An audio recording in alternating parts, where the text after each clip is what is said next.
Assalamualaikum warahmatullahi wabarakatuh. Anak-anakku sekalian, hari ini bertemu kembali dalam pelajaran PAIBP kelas 4 SD. Sebelum dimulai pembelajaran, kita membaca doa dulu yuk. Bismillahirrahmanirrahim. Rabbi zidni ilman warzuqni fahman. Amin. Anak-anakku sekalian, pada pertemuan kali ini kita akan membahas tentang kisah teladan Nabi Zulkifli. Adapun tujuan pembelajaran dari kisah keteladanan Nabi Zulkifli, yang menyimak penjelasan guru, diharapkan peserta didik mampu menjelaskan kisah Nabi Zulkifli alaihissalam. Nabi Zulkifli adalah salah satu di antara 25 nabi dan rasul yang wajib diketahui, tepatnya nabi yang ke-16. Nabi Zulkifli merupakan putra dari Nabi Ayub. Nama asli dari Nabi Zulkifli adalah Bashar. Beliau tinggal di negeri Syam yang dipimpin oleh seorang raja yang sudah tua dan tidak memiliki keturunan. Nama Zulkifli didapatkan ketika seorang raja bernama Ilyasa, yakni Nabi Ilyasa, mengumpulkan rakyatnya.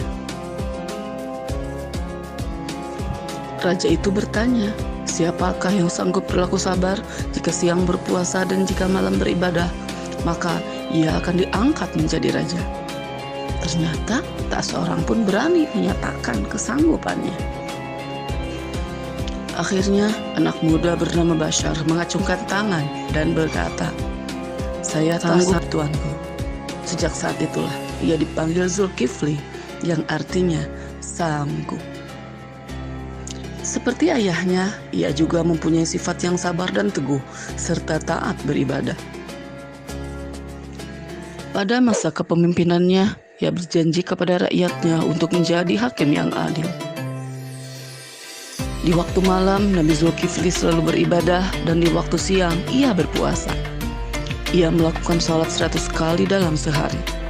Tidurnya di waktu malam hanya sebentar. Suatu hari Nabi Zulkifli alaihissalam merasakan kelelahan yang teramat sangat. Setelah mengurusi rakyatnya, ia tidak langsung istirahat. Bisa dibilang, waktu tidurnya digunakan untuk beribadah. Pada saat itulah iblis mengirimkan golongan setannya untuk menggoda. Setan datang ke istana dalam wujud manusia laki-laki rakyat jelata yang meminta keadilan hukum kepada raja.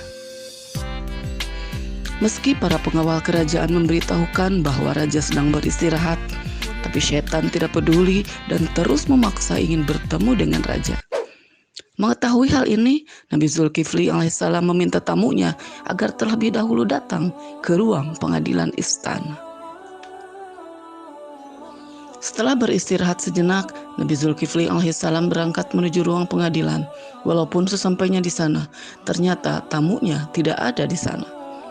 Dan saat ditunggu pun tidak kunjung datang. Hal ini terulang kembali pada keesokan harinya, dan Nabi Zulkifli alaihissalam tetap tidak terpancing amarahnya. Untuk yang ketiga kalinya, setan berinisiatif langsung masuk ke rumah Nabi Zulkifli alaihissalam dan mengetuk pintu kamar tempat Nabi Zulkifli alaihissalam beristirahat. Tetapi dengan begitu saja Nabi Zulkifli alaihissalam menemaninya, sampai akhirnya setan menyerah dan mengaku ia dikirim oleh iblis untuk menggoda dan memancing emosi Nabi Zulkifli. Gagal sudah rencana setan untuk membuat Nabi Zulkifli alaihissalam marah dan ingkar akan janjinya. Suatu waktu muncullah pemberontakan dari orang-orang yang durhaka kepada Allah Subhanahu wa Ta'ala. Nabi Zulkifli alaihissalam meminta tentara dan rakyatnya untuk datang ke medan perang. Namun, tidak ada satupun rakyat yang berani. Mereka takut mati, sehingga mereka meminta Nabi Zulkifli untuk berdoa kepada Allah untuk menjamin hidup mereka. Akhirnya, Nabi Zulkifli alaihissalam berdoa kepada Allah Subhanahu wa Ta'ala, memohon agar kaumnya diselamatkan pada saat peperangan. Doa tersebut kemudian dikabulkan oleh Allah Subhanahu wa Ta'ala, sehingga seluruh pasukan Nabi Zulkifli alaihissalam yang terdiri dari rakyat jelata berhasil memenangkan pertempuran dan kembali dengan kondisi selamat tanpa ada yang gugur. Hingga akhir dari kepemimpinan Nabi Zulkifli alaihissalam, rakyat merasakan hidup tentram dan sejahtera. Allah Subhanahu wa Ta'ala berfirman dalam Al-Quran surat Al-Anbiya ayat 85 sampai 86. Bismillahirrahmanirrahim. Wa Ismaila wa Idris wa Dzalkif kullum minas sabirin wa adkhalnahum fi rahmatina innahum minas salihin.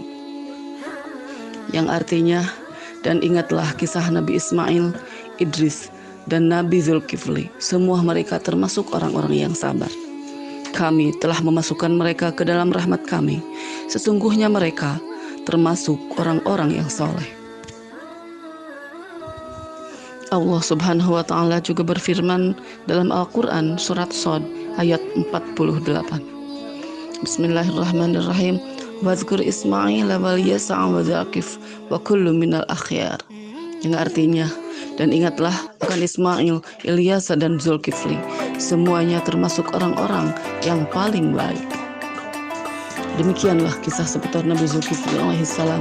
Mudah-mudahan kita semua bisa meneladani sikap Nabi Zulkifli alaihissalam, yakni selalu sabar serta tidak cepat marah, rajin beribadah, menepati janji, tetap tampil sederhana, adil, bijaksana, dan memuliakan seluruh rakyatnya, termasuk rakyat jelata.